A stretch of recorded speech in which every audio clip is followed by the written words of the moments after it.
Thanks, everybody, and welcome to another edition of Conversations with Dr. Cowan and Friends. And today I have, newish, oldish friend. I don't know. Talked a few times, and his name is Tommy John.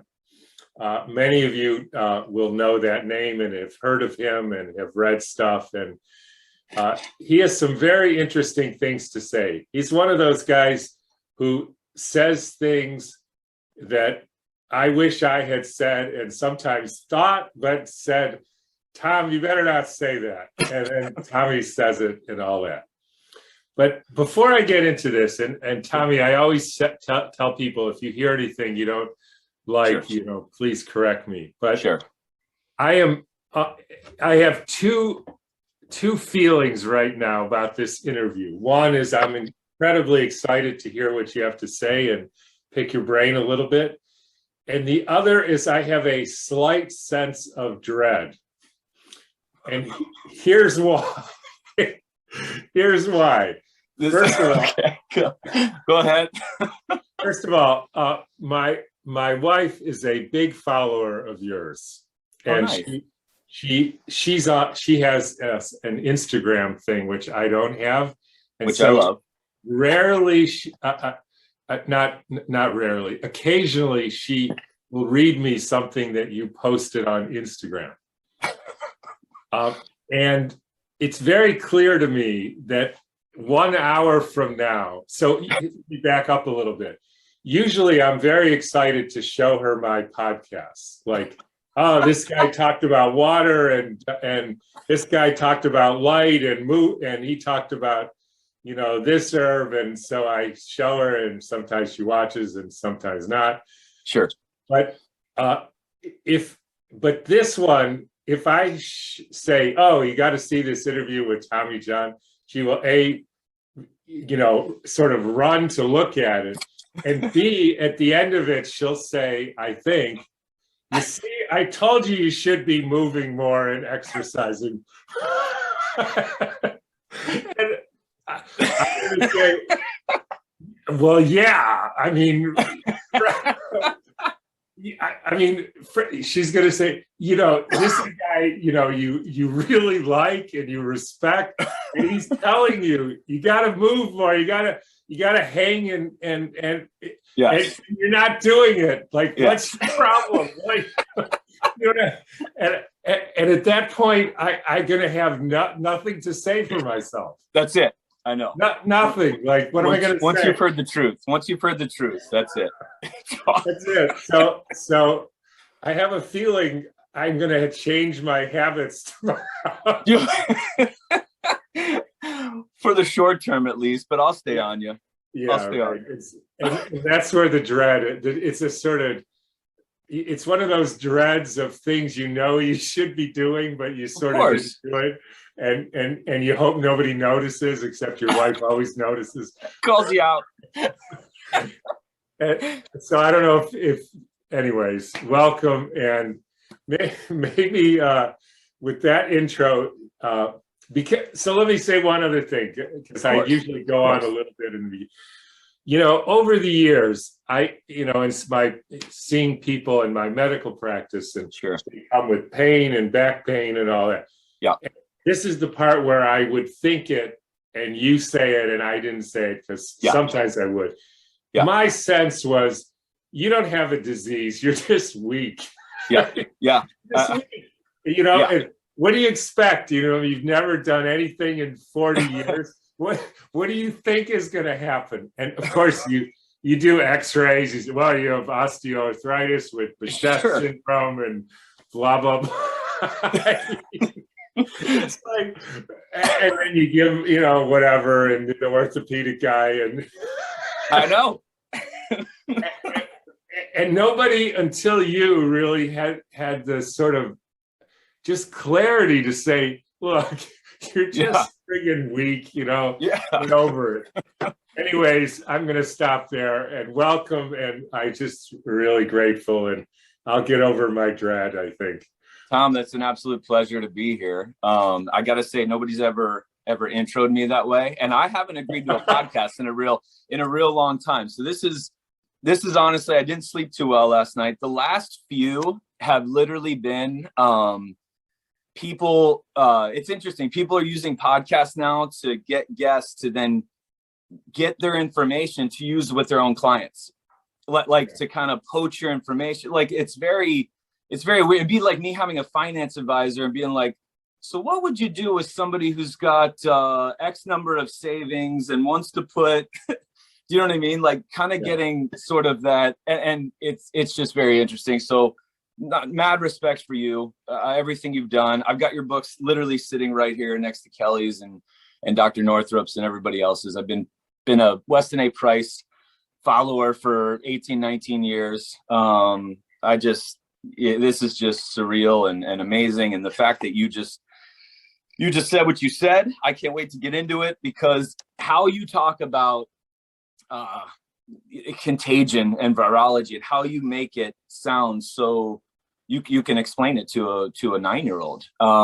When I end up talking about soft tissue injuries or how the body responds in that respect, people are like, it's almost like it can't be that simple. And it really is that simple. And then when you go back to our development and you see that that's kind of what we already went through as children, when we went through these processes to get to where we were unguided, we were doing these things earlier on that we didn't question because we didn't know, because it was just innately driven, and then when we go back to that and you put the concepts there, then it helps them realize why some of the things they've chosen haven't worked, because it's very frustrating for them, just like in allopathic medicine or whatever. It's like nothing seems to be working. I'm at odds with myself. I know. And so now it's gotten, though, I've been doing this 20 plus years, and Tom, you could probably speak even in greater detail on this. I keep saying, and I'm not joking, like everything I say might come as one of those, but it's not. But that's the only things that are real anyways, right? That's what I'm talking about. Like it's gotten to where I've transitioned to where I used to be a little more gentle, and I used to be a little more, I don't even want to say maybe a bedside manner, but now I have the bedside manner of like a Serbian, because my buddy's Eastern European, and this is how he used to be back in the day. He was just dry and upfront and boom. Yeah. And now it's gotten to the point to where we've devolved so much in my short term of observation and clinical work that I'm like, we're not getting it. We're not changing. We're not any better. We think we're like top of the food chain, this and this. I'm like, we're not doing well on so many levels. And it's alarming to me. And that's why I speak out of almost not desperation, but if I weren't to continue in this body tomorrow, you at least heard my truth. Yeah. It just, that's it. And you heard it, and maybe you didn't like it, or maybe you turned me off, but at least I got it out, because Tom, I was going to bed having, like, I lost a brother. That's why I became a fan of Kelly's teachings. I lost a brother in the psychiatric model. He's a tattoo on my forearms, and he was very close to me. And I trained his psychiatrist. So I got to dig into the psychiatric mind of how they treat people and what he's going about. And there were things I had to mute, because I needed my brother, that no matter what treatment plan you choose, I'm a big believer in this, the one you believe in is the one that's going to be the most effective, in my opinion. So if you want to go that route, then go and do and be it, like really truly own what you're about to go do. And so I needed his big brother to know that he supported him, even though I fully disagreed, with the whole model. And I was just like, okay, all right, you're going to be on so much lithium and Seroquel that you're going to have your kidneys replaced by the time you're 30. I'm going to buy you hundreds of dollars of kidney supplements, or I'm going to buy, you know what I mean? That was my route, instead of being like, wait, this is kind of crazy, isn't it? Like this is, and so when he passed, I was like, I'm not going to be quiet anymore. You know, I'm really not. And I guess there's sometimes I could choose better words, but I tried. It didn't work. And we've just been sold more and more lines. And I'm just like, I can't do this anymore. And when people get on like this, they're they're a little apprehensive, not because of what I'm about to say is to hold them accountable or bring up a new level of responsibility in them, but like they don't know where I'm going to go, but they know it's going to be my truth, and they know it's going to be the best version of me. I'm not selling anything. It's literally just me selling my experience, and maybe it makes sense to you, and maybe you find some inspiration, maybe you change something, maybe you don't. But when they get into sessions with me, they're like, I'm a little nervous. Could you please be a little gentle? I'm like, I absolutely adore humanity. Like I adore what we're able to do and what these bodies do, that I almost get choked up at least once a day, knowing what we're capable of. Like it blows me away, Tom, what we get to do, that I'm almost like, it's like I've rediscovered like a spring in a desert, and I want everybody to come to it, and it's the spring inside their own desert, and I just want them to know, and that's where this is coming from. I know exactly what you mean, because especially in this past year and a half, you don't know how many, and you probably could guess how many people have said, Tom, you just have to be a better team player. Right. You have to tell people they can't swallow there's no virus thing. You have to tell them that it's a bad flu, and it's maybe an engineered virus and all that. And that's the only thing they can accept. And you have to be nice and play as a team, and not tell people there's this pathogenic priming is bullshit and all this. Right. And my response is, years ago, I tried once to like not tell the truth. Yeah. And I got so confused halfway through that I didn't know what I was talking about anymore. Right. You did. Like you got confused on your own truth. Yeah. I was like, wait a minute. What did I just say? And I got to make sure I got that right. And I just said, fuck it. I'm just. Yeah, that's it. If they don't like it, they don't like it. If I'm wrong, I'm wrong. What can you do? Tom, could you imagine a world where everyone was in their truth? Like everybody, spoke their own truth, like whatever that was. I mean, in my opinion, though, that would be where we'd go. I mean, where we should be headed. It's just, I don't have to agree, or I don't have to accept, but damn, you just spoke every bit of you, and you're being the truest version, most authentic version of you. Oh, that's great. That's great. Yep. The only thing I would add to that is I also think people often say to me, so you don't think there's a pandemic? And I say, there is a pandemic. Here's the pandemic. The pandemic is people are confronted with facts. Yeah. And they decide based on the fact that their group doesn't believe those facts, that it's not true. Right. And and the whatever the fact is doesn't make any difference. No. It just doesn't. Because my group says vaccines are good. My group says vaccines are bad. My group says you should mask. My group says you shouldn't mask. And doesn't matter any other information or 2 + 2 does this, nothing. So that's where I worry about people's truth often comes out of a kind of engineered, almost cult-like mentality. Right. The guru said this, therefore I believe it. Right. I don't know why. I can't tell. I've asked so many people, how do you know there's a virus? I have no idea. No. No. They got nothing. You just said you were 100% sure there was. Right. How do you know that? You don't even know whether they did it. No. You don't know anything about it. No. But that to me is really spooky. Yeah, I agree.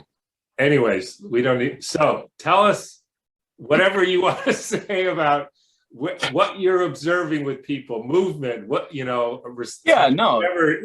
it is. This is great. This is great because my evolution of this whole thing, I was a professional baseball player. My father was a professional baseball player. So I'm coming from. You were a professional baseball player as well. I played professional baseball for just under 3 years. My dad at the highest level for 26 years. I mean, he's a legend, and there's a cool story there too. But I was from the I was from the school of thought that Tom, as a sophomore in high school and then getting good. My senior year, I really got good because I took a really long time to develop, which in my opinion is the best way to develop as a human. Just like take time. Sports doesn't like that, but it's better for the system, I believe. So when I got good on game days to pitch, my dad would tell me to take 16 Motrin throughout the day. Wow. So you were 16. A pitcher as well. I was a pitcher and a middle infielder. So I'm about 5'11".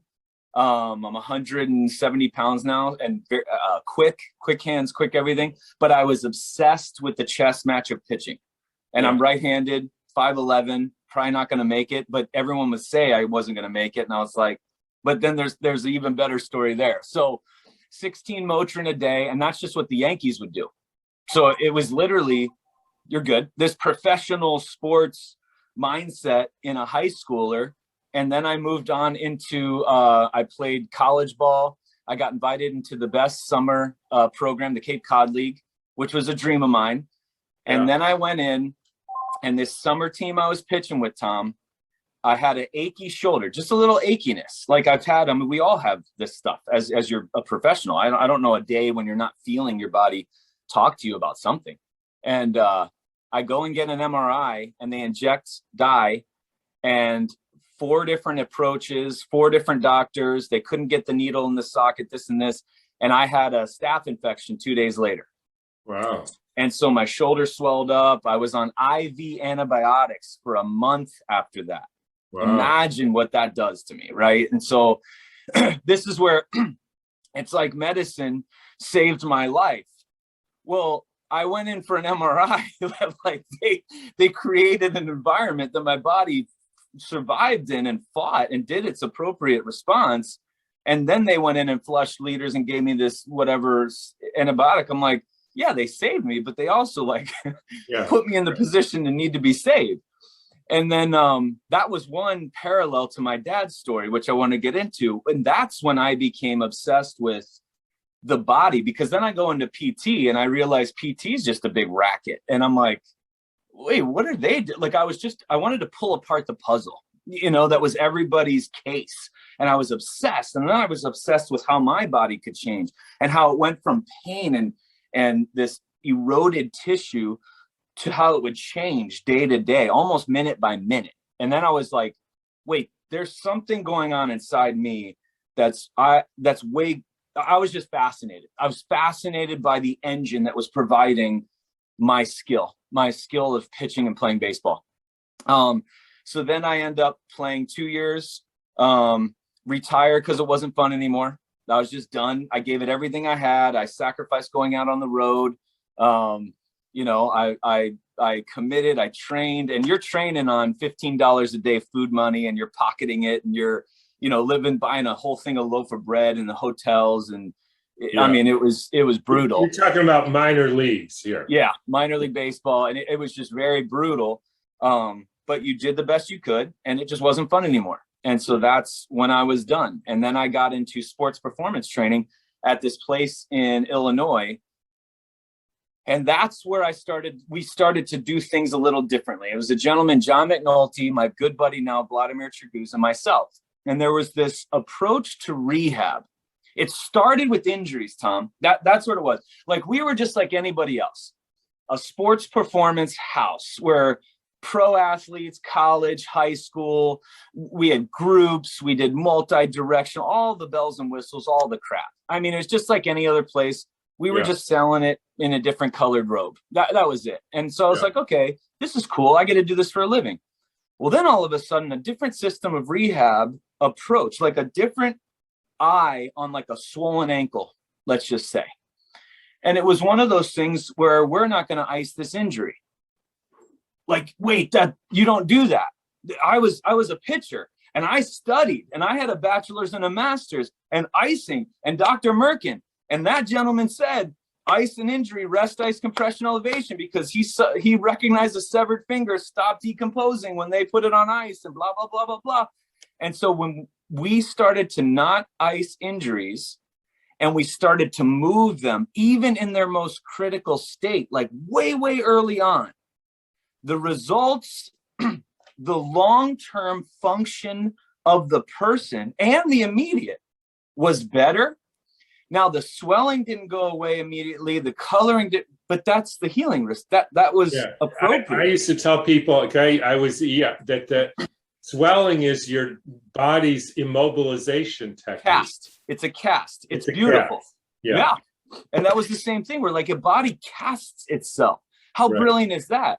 And then they were like, well, should I ditch the crutches? Yeah. And what should I do? Well, what would a baby do? They don't just come out of mom and start gliding. They march. They'll like feel the ground with their feet and march. And so when you take somebody with an ankle or a hip or a knee and you have them march from place to place, you can't limp. And then we're not having to eliminate. Are you literally saying march like a march like a soldier? March like real high knees. Now society's going to look at you and be like, what the hell is this person doing? Yeah. But again, if you're just going to and from a car, and Tom, it's just real deliberate. But you watch the face of a person marching with an injury, and it's no different than that child trying to take that first step with this massive amount of intention. Do you know what I mean? So think about that person now and the neurological programming of, instead of it being hyperflex on one side, which is the limp, to extend on the other side, right? That's the natural patterning. Pain goes away. That imprint is still there until you eliminate it with hyperextension on the injured side and flexion on the other side to bring it back a balance.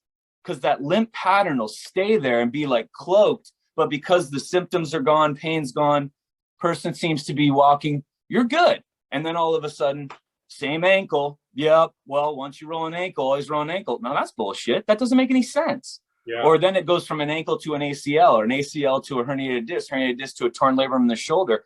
And I started to see for the first time, Tom, these changes coming from a rehab standpoint to where I was like, I don't know anything. And I accepted that I don't know anything. And I'm like, I thought I was hot shit. I was a pro athlete. I was fit. I was like, I knew how to train, or I just could put forth effort. I didn't know what I was doing, but I could put effort in. Yeah. And so we started to pull apart these things and get into these approaches, and everybody was healing to a level greater than what they were prior to their injury. Wow. And then I was like, well, wait a second. Then it seems to me injury is a pretty fortunate thing.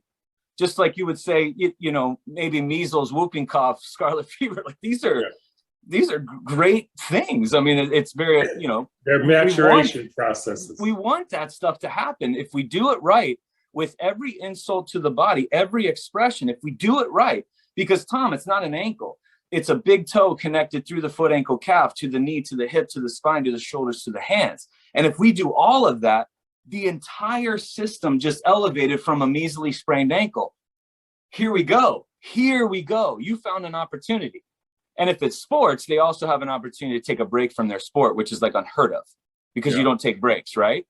And so that's where I started to look at and peel apart. And then I started to do, wait, our injured clientele are surpassing everybody that's not injured.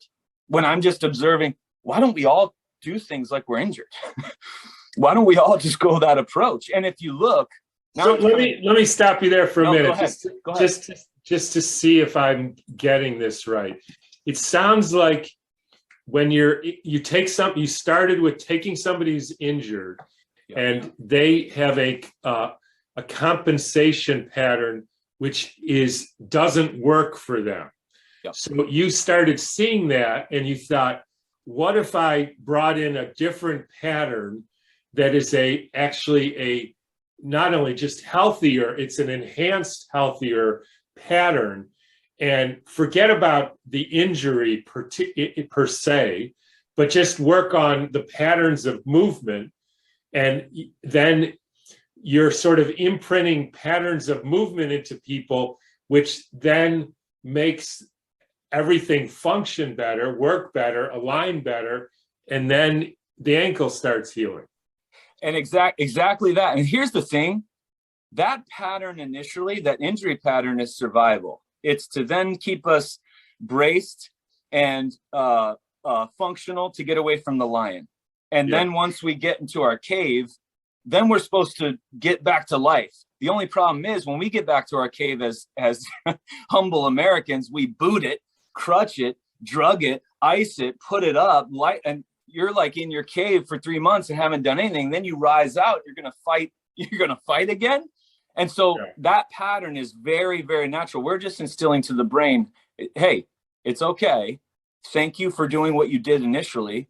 Now we're going to use that same organ to reestablish those naturally, like all through what we're equipped with already. Nothing from the outside, just straight up that person being driven with intention and motion. And again, I always say, like, training is training, no matter who you are when you step into the river of training. That's so in my office, you may come in and it's like a 74-year-old with a replaced hip, fresh replaced hip, a 13-year-old athlete, mother of 2 who's got prolapse, and a 58-year-old who just wants to, live a life. He's got arthritis, whatever he's been labeled with. And everybody really looks very similar, because what I found is the person who's the 53-year-old rolled ankle, when you watch him walk from the car, because I'm watching people as soon as they get to the office from the car, like you can pick up so much from that 20 yards.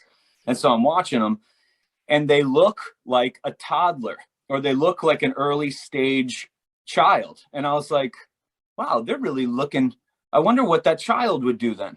What would we do as children then? And then you see the real severe patients who are like, TJ, I'm stuck in bed. What happened? The bed hurt my back.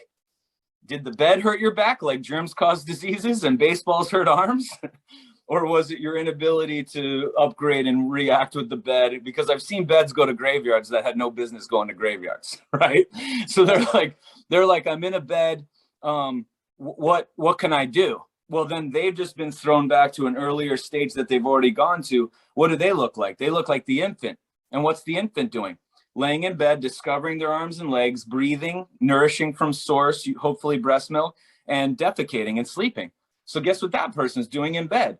They're going to start moving limbs to remap things and breathe. I mean, could you imagine if we just focused on breathing for 3 days? When intention? You say when they go back and do it, they don't go back and do it. They do all kinds of other stuff instead of doing that. Instead of that, we'd like that. But you just see the body like, wow, you look like an infant. Yeah. What would an infant do? That's where I get my clues. And then you start to pull back.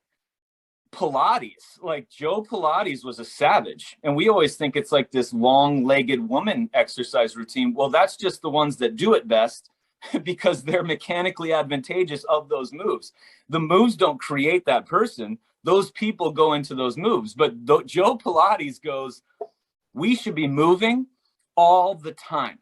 I mean, he had so many savage quotes that would never fly today. It'd be like you and I just dropping by. I mean, he was just on vaccines, on breast milk, like what we're doing. I mean, he had stuff.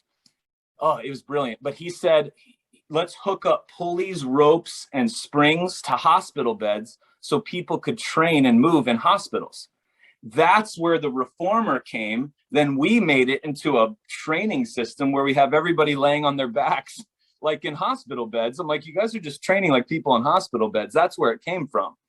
And so now we have healthy individuals going into these things and training like, trying to pose that they're actually doing something where I'm trying to bring up that they're not. And so it's literally using the intelligent, innate wisdom of the body to go and heal itself under the guise or under the fact that we need to get a stimulus into the body that's greater than what caused the injury in the first place. That's the hardest sell, Tom. Can you flesh that out for me for a minute? Yeah. So watch this. So there's an emotion, there's an observation, there's a perception to every event that we've got going on, right? Some people watching a Super Bowl and their team loses. Oh, like you watch that body and it just experienced a stimulus, a spike, an input. Throwing a baseball, boom, there was an input. There was even an emotional response to me thinking of what I'm doing. When somebody rolls an ankle, like one, the stimulus that was inputted into the body, there's an emotion attached to it. There's a memory of what was in the stomach when that person was doing it, what music they were listening to, who they were walking with, what the weather was like, what the depth of the curb was, what the surface was like, what the shoes were like, what the clothes were like. The body has this memory of that environment that created damage. Got it. Well, when it goes back into that environment, it's going to put on the brakes and tell you, whoa, we did not do well in this environment last time. Yeah. I can't have us going. And so now there's this total shift. Maybe it's a sympathetic response. Maybe there's fear. That's the hardest part with rehab, is coming back psychologically and trusting the limb that you absolutely, there's a PTSD to every insult we have. So anything as minor as like, just a roll of the ankle, we have to break that with stimulus through rehab. Now watch, so some people are like, wait, that was pretty intense. That was a car accident, or that was a divorce, or that was a death in the family. I get it.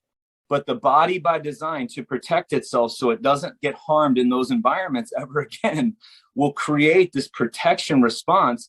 But you want to go live in those environments because it's life and you like living a full life. Okay. Or we just never go in those environments again. We never, ever tax the body, never stress it. And that's another choice of life. That's cool too. I like the former. And so if we do something just as simple as raising a leg off the ground, let me just say, if somebody was healing an ankle sprain and I had them stand there with raising their leg off the ground, and I wanted them to do this for 5 minutes, Tom, what I just gave that person permission to do is their body's going to get all this input, sensory input to the brain. All the tissues are going to talk to the brain and tell it the status. And the brain's going to hear danger. It's going to hear that there's muscles tearing, there's acid, there's malnourishment, there's low oxygen. Holy shit. And the brain's going to go, stop, bend the knee, breathe through your mouth. Don't digest food. Go put muscle, blood here, change hormones, shit. I mean, it's going to do all these things to create, point the toe, bend the knee. And that person using that same organ is going to go, nope, because they've just created an environment internally that is, I'm going to get 5 minutes or I'm literally going to cease to exist. Just hear me out, because their rehab, they want to get better. Like they will do anything to get better. Let's just say there's an agreement. I want to get better. Okay. And right before failure, right before, right before then is when the brain starts to make these massive changes, like massive. It'll activate dormant areas. It'll hypermobilize areas that have been shut down. It'll patternize, like it'll wake up tissue. Weak tissue that's fatigued out, strong has come in, strong is fatigued, weak has recovered and come back. It's this big loop. It'll channel everything, just like the woman lifting the car off the child. It'll release the magic into the blood upon those little moments. So what if we could access the magic that the body already has in something as simple as an ankle sprain? And now, per the person, Tom, per the person, not me doing something from the outside, like energy, electricity, or something like that, which is a form. I've experimented with those. But the person, driven by their intention, can stimulate to a level greater than what that injury was. And they can do it. What? But just by effort of holding a position of their body. Let's just say it was holding their leg out straight, or something arbitrary. Hold your arm out straight. Here's a stone. Hold your arm out straight for 5 minutes. So are you saying it doesn't matter the activity, it matters the intention? And that's why I say you hit it right there. Because here, and I had to test that. I want to circle back to that because I didn't believe that at first. I thought it was all the different moves. So then I went in, those people can now safely, watch this. What's death in this scenario? If that person creates, okay, I'm going to get 5 minutes with the intention that I have to heal, because I need to try to try to bring it greater than my environment. And if they're an athlete, or they're going in and they're going to bear children, or they live in a household of 10 kids, or they run 2 businesses, or they want to, and it's even emotional stuff too. We have to prepare because the physical body expresses emotions appropriately. Do you know what I mean? And so we need that physicality to express joy and grief, like both ends. It's a very physical thing. And if the physical body can't get it out, where does it go? And so if we watch this, that person goes, and if they die per se, or they fail the exercise, what's the worst thing that happens? Foot hits the ground, and that's it. And then they recalibrate, couple deep breaths, and they go right back into it. Now, Tom, my programs, let's say, and I sell this to them, I'm like, it's the worst business model ever. Because when I give them something, I'm like, it's infinite. Because every time you enter the program, you're a totally different person.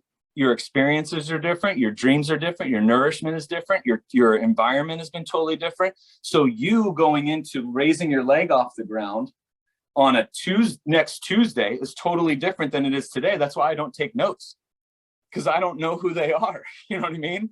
And so they're like, well, wait a second. Now watch this. Let's say this leg raise becomes quite easy, and they're doing it every single day. And I gave them one exercise every single day for 90 days. And they're like, well, no, I need to add weight, or I need to add time, or I need to stand on some inclement, surface, or I need to, no, you just go harder per the level of that person. And they're like, and so here it is. It's the same What do you mean move. by harder? So the way I feel like you on this analogy, I'm pretty proud on this one. So if I tell people that I want them to go into the woods and carve their name on a wood bench to stand the tests of time, like to be there forever, and they can use anything they want, what would they use? And everybody's like, well, I'd take like metal knives and flame, and you'd dig in and you'd press so hard into that. You'd first spell your friggin' name right, I hope. So we put the letters in order, and then you would just dig. And your name would be there. That's what I want you to do. You're writing your name into your body again. I want you to spell it right. So we have to just kind of give you letters that are correct for you, because it's your name. And you're going to dig it into a wood block. How do you know the letters? So that's a good thing. Good question. So I need to set up parameters. So I need to set up, because how we start needs to be how we finish for any move. Because we could take any move, Tom, start, and the body's going to take the path of least resistance to survive that environment, because it senses it as a threat and it just wants to survive. That's all it wants to do. But we have to set up a before, and how the before is, you have to end. So let's just say, I want you to see this because it's a pretty cool move, and you could actually try it. It's a test in my book as well. It's literally, Tom, just raising the leg off the ground. Yeah. Okay. Yep. But the letters are the knee locked and the toe pulled up, dorsiflexed. That's it. And so I just guessed it on there, watching those over time. I'm like, okay, that's just the walking pattern. If you watch somebody walk, T, and they'll pick their leg off the ground, boom, that's the first step of walking, picking your leg up off the ground. So I'm like, we should own standing on one leg. And then if you continue the walk and they land, wow, that looks like a lunge of some kind. So if we own a straight leg raise and a lunge, we're going to be pretty good for walking the earth. And if we can't walk, and you go test somebody to do the straight leg raise and the lunge, they can't do either. Can you show us the lunge? Yeah. So check this out. So first, the leg raise is this, knee locked out, toe pulled up, because here's the parameters. That's spelling the name right, because we just established it. Got it. And now all of a sudden, they're going to start to fatigue and fail, and the brain's going to want to do all these things to lose and leak out and save the system. But you're going in to spell the name right in the face of sheer terror and total failure. So let me see if I got this. So in other words, the imprint of all the problems, let's say, the emotions and the whatever happened, that, because I can remember, just, it's a little bit of an aside. So I'm senior in high school. one of the top-ranked basketball teams in Detroit, Michigan. I'm the only white kid on our basketball team, and because I could shoot, and everybody else was really athletic. Nice. So, and the coach wanted to go to college, from high school. So this team was like the crown jewel. They have to, we have to compete for the state title. Right. And so there's, so the practice before the first game, I land on Willie's ankle, twist my ankle. You hear a crack in the gym. Yeah. And the coach fucking freaks out. Right. You idiot, Cowan. How could you do that to me? And here's the thing. I could never really play basketball again after that. Right. I couldn't shoot because I don't know why. So in other words, that was the insult you're talking about. Yeah, the input. And that got imprinted into me. And this terror and the emotion and the yelled at and what are we going to do now? And we've been working on this for 10 years practically. Yeah. So there you go. I go there. And now you're saying I have to, not have to, that's the wrong word. Sorry, scratch that. But I could give myself a more intense stimulus. And that would, in a sense, override the terror that my brain probably still feels, years later, whatever it is. And it has to be internally driven because we have a bunch of people doing things from the outside. In other words, I have to want that. You have to want it. And how much do we go on that? Like your reasoning, your why, and your intention, that's everything. Yeah. And so it doesn't matter the move. And I want to go back to, this is so interesting. So when you say you have to want, so in other words, like putting an ultrasound or a this or a that's not what you're talking about. Right. No, those are passive treatments from the outside in to create a response. And Tom, what I've noticed with passive, people would try to, I want to let you speak too after this if you have more on that, but I wanted to interject this real quick. People will come into the way that we were doing things and they're like, well, I have an insurance thing and I just want to go and complete the rehab because I just want to cover the best of both worlds. And at the time we're like, okay, who cares? As long as you're doing this stuff. But when people would come in after those passive treatments, they were weaker. They were less turned on. The tissue was less responsive.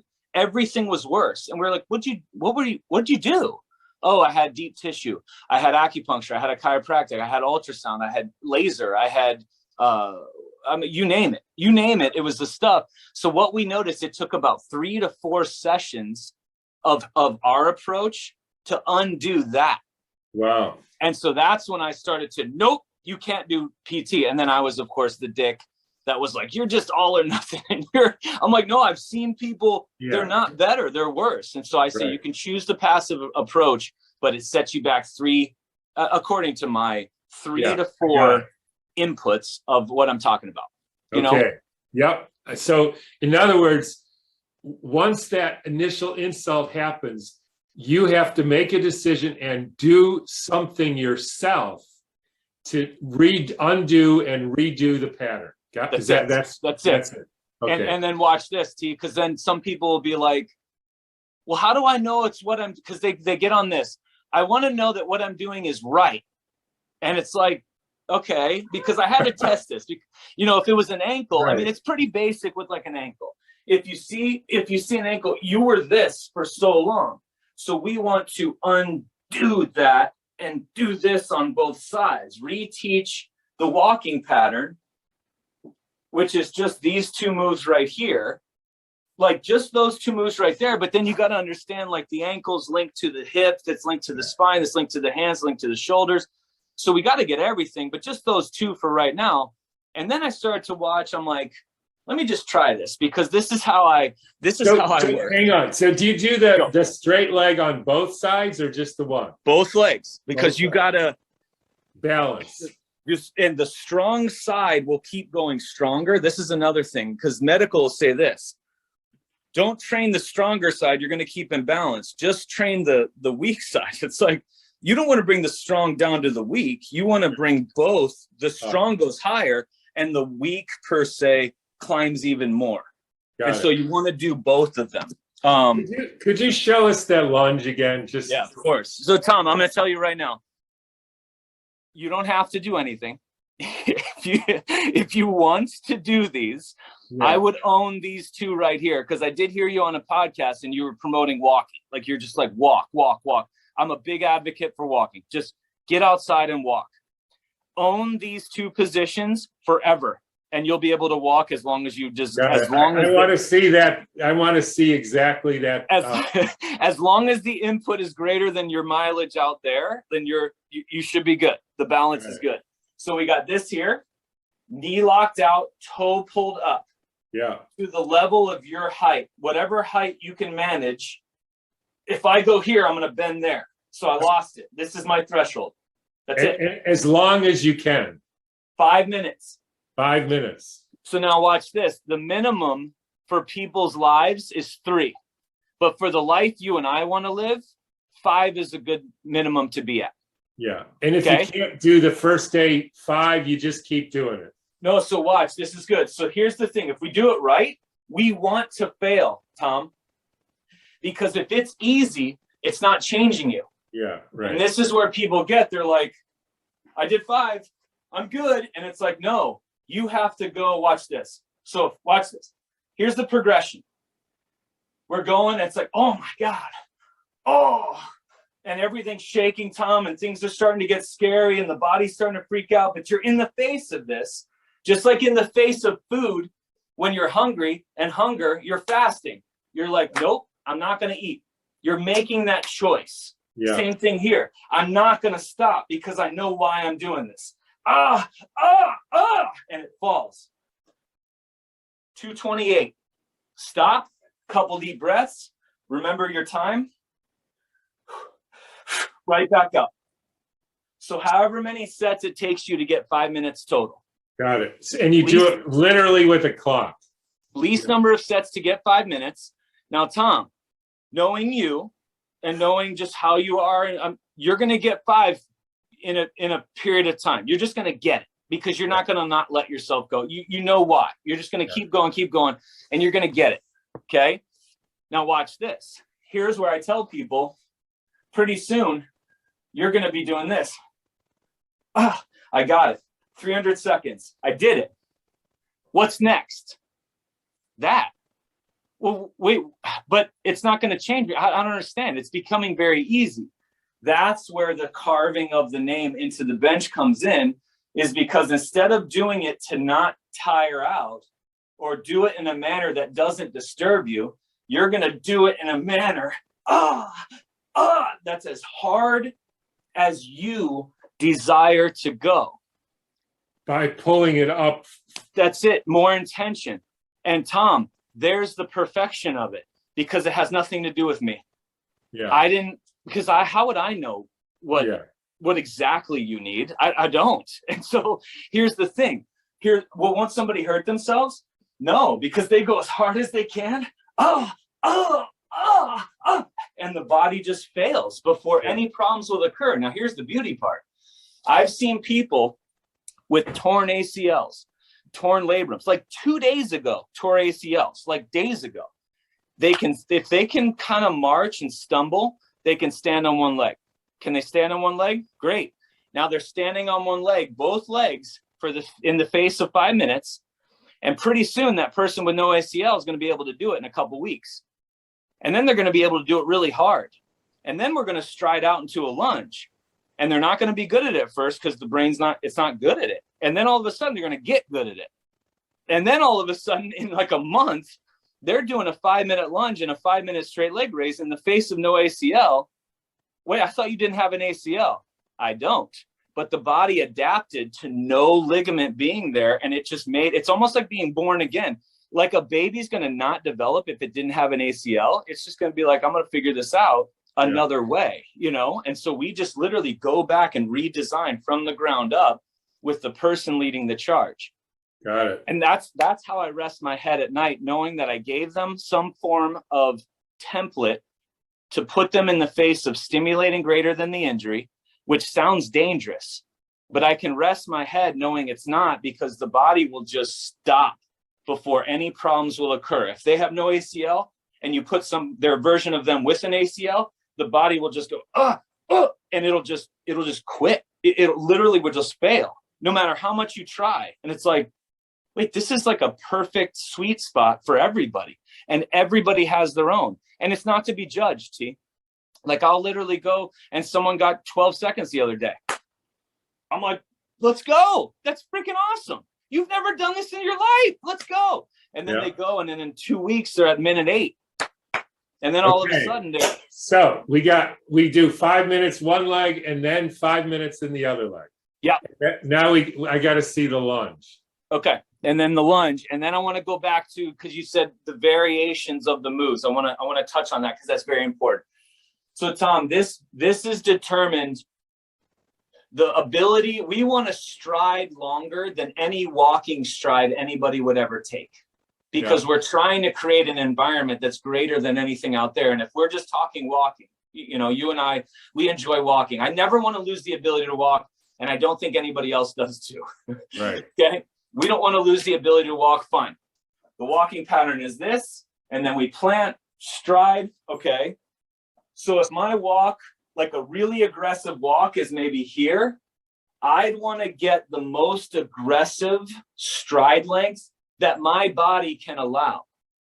This is just for me at 8 a.m. on a Tuesday. Do you know what I mean? Like, I could be later today, better, worse, whatever. It's not even better or worse. It's just different. So it's just as low as this hip will allow. It's as low as this knee or hip will allow. Torso tall. That's it. Now, here's the thing.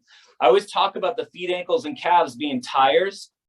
And if the tires start balding before the engine is getting revved up, the brain, everybody talks about dysfunctional glutes and tight hip flexors and how dysfunctional. I'm like, the body's not dysfunctional at all. It's perfect. Well, my glutes are weak and tight and turned off and amnesic and all this other diagnostic criteria. I'm like, wait, the brain did it on purpose. Why would it do that? Because if the feet, ankles, and calves, being the tires, aren't synced up to the level of the engine, and the engine was performing at quantum level, it would rip the tires apart. And the brain knows this, so it downshifts because the engine expresses itself through the tires. Yeah. So then I found, not that it's everything, but the feet, ankles, calves, hands, wrists, and forearms, like for everything, are very, very, very important. So watch this. So knowing that, and that's just 20 years of experience knowing that. I can't tell you any other measurable thing other than I've just observed it, right? Front heel off the ground, Tom. Now watch. This is a 2-minute minimum. Here's spelling the name right, because again, I don't know what somebody's name is. We just need some sort of parameter. To their greatest depth. To their greatest depth. The heel is off the ground. Heels off the ground. Greatest depth, arms relaxed. Now here's what the brain will do to start spelling the name wrong. Nope. We established before we started, your hands were going to be relaxed. If you want to start that way, that's fine. But we started it this way, okay? Torso's tall. Here's another spelling of the name wrong. No, we established your torso was going to be tall. Like, wait, now watch this, T. No, we established you were going to start where you were at. You were only going to fatigue like deeper into a deeper position. And then the other one, when the heel's off, the brain will go boom, and it'll slam it down to survive.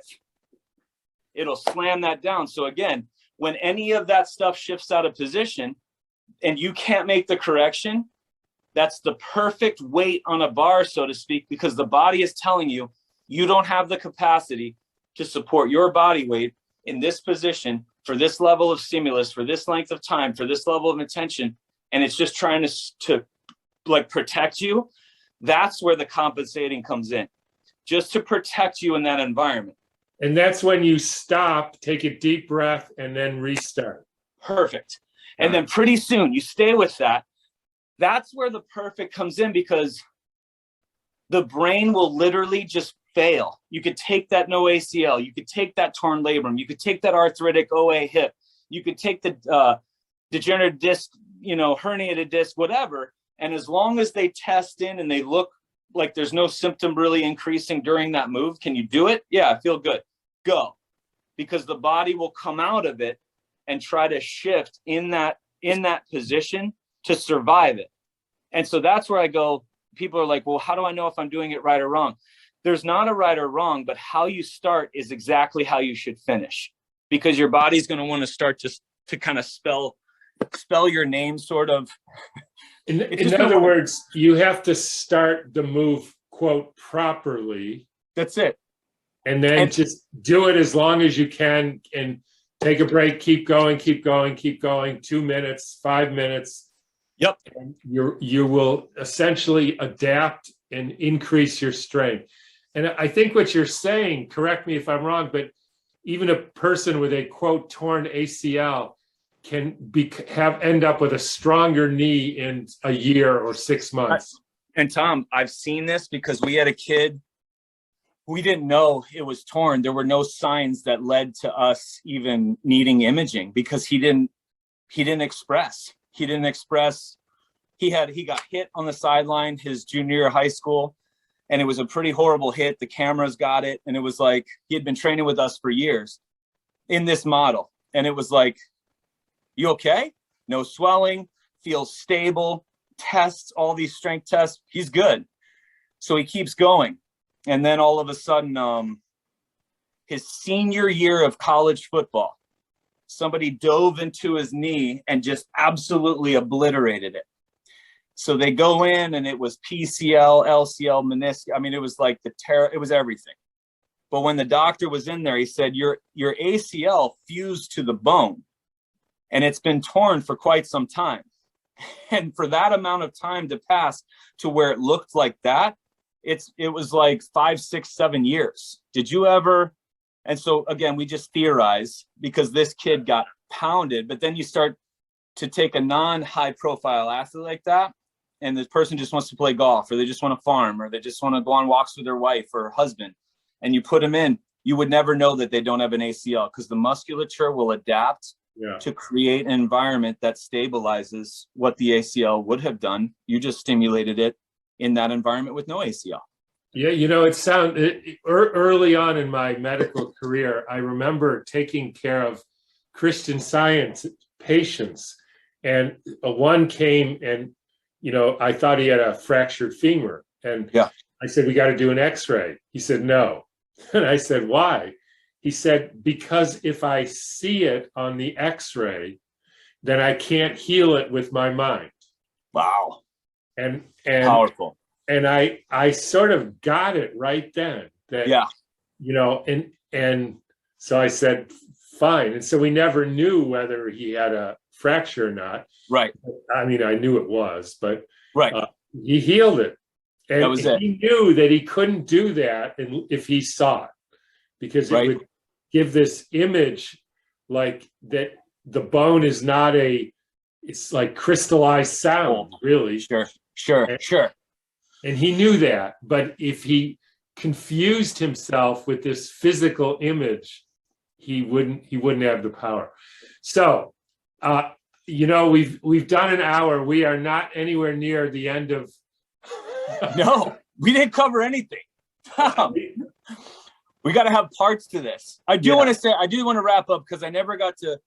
People are going to be like, or you even are going to be like, well, am I doing enough of the moves, or what about all the moves? So I had to go in and test this theory, and I test on myself before I put onto anybody else. So anything I give to somebody, I've put myself through the extent.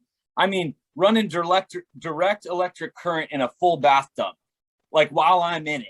Like I had to test some of these things before giving them to people. So just letting you know, I've donated my body to medicine many times over. All right. And so I was into do we need all this stuff? Like, what if I just picked 2 moves?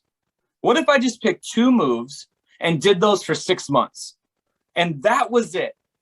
6 months, just 2 moves in the manner of how we're talking about. Yeah. And I test before. I have strength tests of 2 upper body and 2 lower body strength tests for time that I do before and then after. And after the 6 months, but I cut out everything else. No other training, no other therapy, no other inputs that I could control for. Nutrition stayed about the same, social activities, everything else was the same. So as controlled as I could make it. At the end of the 6 months, all tests improved. And I was like, wait, I didn't do any upper stuff. I did nothing of that move that I was testing for to the specificity of it. No.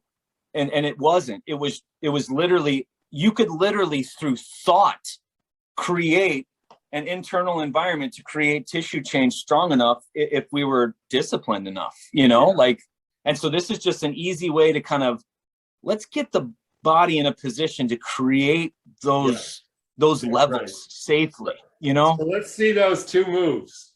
All right. So the first one, and this is something I have every patient do. We can go here. I have every patient do, no matter what. It's the first thing on every plan. So I'm giving away a secret. Here's a secret. Okay. It's little calf bounces, Tom. It's the rebounding. So what are you doing there on your feet? Okay. And I'm on my feet, on my toes. The heels are not hitting. Do you remember the little rebounders they sold, the little mini trampolines? Well, the idea was great, but the world is not a trampoline. The world is earth and tends to punch harder than a trampoline. So we want to learn how to bounce on our toes. Now here, let me tell you this. My naturopath is Dr. Cassie Huckabee. She's doing things like some really big league work with some really big league things, okay? She has everybody doing rebounding as well. She calls them dance parties. These are like cancer labels, MS labels, like everybody. She does them for the lymph, so it pumps the lymphatics. Great, like that's a great thing. We should all be bouncing every single day. Here's another thing, Tom. Everybody's obsessed with. So just to flesh it on your toes, right? No heels. Yep. Yeah, watch my toes. Got me? Yep. Got it. And how long? Good. So now that begs the question. I did it 5 minutes. Got it. Is there something set in stone? Nope. But I'm just trying to create. Now watch this now. 5 minutes the same. If you can do 2 minutes and then you have to take a break. Keep going. Yeah. Lock it up. Do 5 minutes, multiple times per day. But the value, I want to say the value of this because I started to look at this in depth. So you can't just do it once a day. You can, but the body needs to like constantly be stimulated. And as long as it's maybe every 4 to 6 hours, it's waiting, like it'll start to sort of on the cellular level, like atrophy in 6 to 8 hours, which is a sleep cycle. And then you get up and you're going and you're in your garden and you're doing stuff. So your lifestyle is a little different, but that's your life. Yeah. So if that's your regular everyday life, you need to stimulate greater than that through something. So maybe it's a couple rounds of calf jumps. Do you know what I mean? So now watch this. This is where I started to go into the reason behind this. Lymphatics dump. Everyone's been obsessed with posture. And I threw away my posture grid because I realized I don't know what the hell I'm talking about. And how would I know what posture is? But if you watch everyone, Tom, now we can all say that posture is not ideal when you're slumped forward. Okay, makes sense. You know, nobody really knows, but like it's just kind of, but watch what somebody does when they start bouncing. Like the brain will choose the line of best fit for that person to be able to absorb vertically. There's your posture fix. Everybody, everybody. And even me, I'm like, I'll bounce and be like, holy shit, that's where I'm supposed to be. Yeah. Got it. So one, it forces and induces a posture correction that's ideal for you. 3, you're increasing the force of gravity by changing this impulse. So your head's going to weigh 30 to 40 pounds. Your shoulders are going to weigh a little more. Your rib cage is going to weigh more. Like your body's going to have to, with the brain, go, whoa, shit. Wait, something's going on. There's more force to us. We have to memorize this position and lock it in. So you're essentially training it in a new position just by bouncing. And then here's another thing. When we walk, it's 1.5 to 2 times your body weight of force into your legs. So we're increasing that amount and teaching the body to absorb even more. Now, here's another thing, one more. And I started to think this literally like last year. It's not just like the system that is increasing in the force of gravity or like responding and sending signals to the brain going, we seem to be heavier. There's more force. But it's the liver and the stomach and the adrenals and the kidneys and the lungs and the heart. Like everything is getting pulled. So what's going to be the feedback if every organ is telling the brain, we're getting pulled on pretty hard here? Brain will send out a signal to like reinforce all of it and get it all together and sync it all up. Yeah. And everyone can do this.